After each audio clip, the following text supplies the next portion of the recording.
G'day, it's Clint Patterson here, and I help people with inflammatory arthritis to become healthier and live happier lives. And today we're talking about the monthly cycle.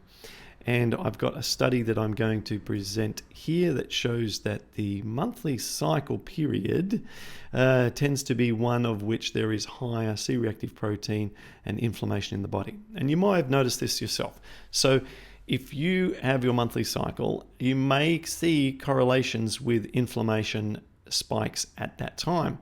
And so I've seen lots of discussions around this inside our support platform. So I have come in here to Rheumatoid Support, which is our support and coaching platform, and a search for monthly cycle. You can see there's multiple pages of results here. And over the years, I've learnt from female members that they have reported increases in C-reactive protein, or mostly describing just a higher increase in inflammation that they experience in their body during that time of the month. And so in this study here, I want to show you that this is actually confirmed. And this study was published in the Interventional Medicine and Applied Science Journal in December 2015. It's called CRP at Early Follicular Phase of Menstrual Cycle Can Cause Misinterpretation for Cardiovascular Risk Assessment. So you'll notice that this study is not done for inflammatory arthritis patients, but we can learn so much by finding information from other disease management publications. And so in these cardiovascular patients, what was found is by taking their blood samples before their menstrual cycle and then during the menstrual cycle, that the C-reactive protein levels were significantly higher during menstruation than in the period that was not during menstruation. Okay, so what does this mean for us if we have inflammatory arthritis? Well, first of all, we should expect it. Okay, so this means that if we are trying to reintroduce foods into our diet through the Patterson program sequence, and we notice that we get inflammation levels going up, we can't jump to conclusions that it is the food. We just need to be mindful, well, where am I in my monthly cycle? Is it something that could be related to that?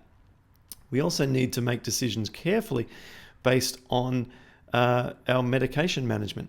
And so if we are getting our blood tests done periodically, so the rheumatologist can see the trend of the C-reactive protein, and then we're due for a visit with the rheumatologist and we go and get our blood test done, and there is a spike in inflammation, but that spike was because we had it measured during our monthly cycle, then the rheumatologist may say, hey, your inflammation is going up based on the last blood test, and therefore we should reconsider the dosages that you're taking of your medications and make an upward adjustment.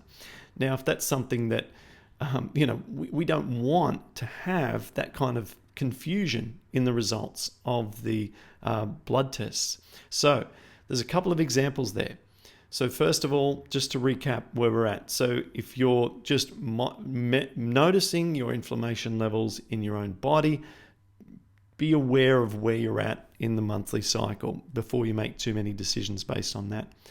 And if you're looking to get your C-reactive protein measured, I would avoid doing it during a monthly cycle, and I would make sure that it's done at the same time of the month that's away from that time section.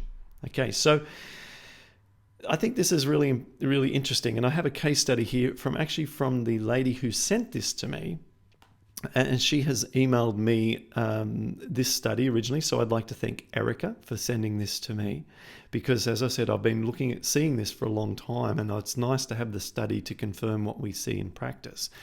But Erica has said she came across this study when she had an unexpected spike in her C-reactive protein during her last blood test, suspected it could have been from her period, and so then had it measured again. So during her period, her C-reactive protein went up from 0.4 to 0.7 milligrams per litre, but her ESR actually dropped, which she says is consistent with the results of this study. And sure enough, in the study, it says that the ESR or the SED rate in the study was similar before and after. So on average 12.1 versus on average 12.3. So within a very large range of uncertainty, those results are consistent. So what do we make of all this? Bottom line is, do try to get your blood tests measured at a period of the month where you aren't going through your monthly cycle. Try to make it at the same section, if at all possible, to avoid having this spike that will come up in your blood markers. And don't make big decisions about your disease management progress and your improvement progress and your reintroduction of foods progress based on that few days of the month, because you're going to get results that aren't consistent with the rest of the month. So I hope that serves you, and if you're looking for more ways to become healthier and happier and reduce inflammation, then go and check out rheumatoidsolutions.com.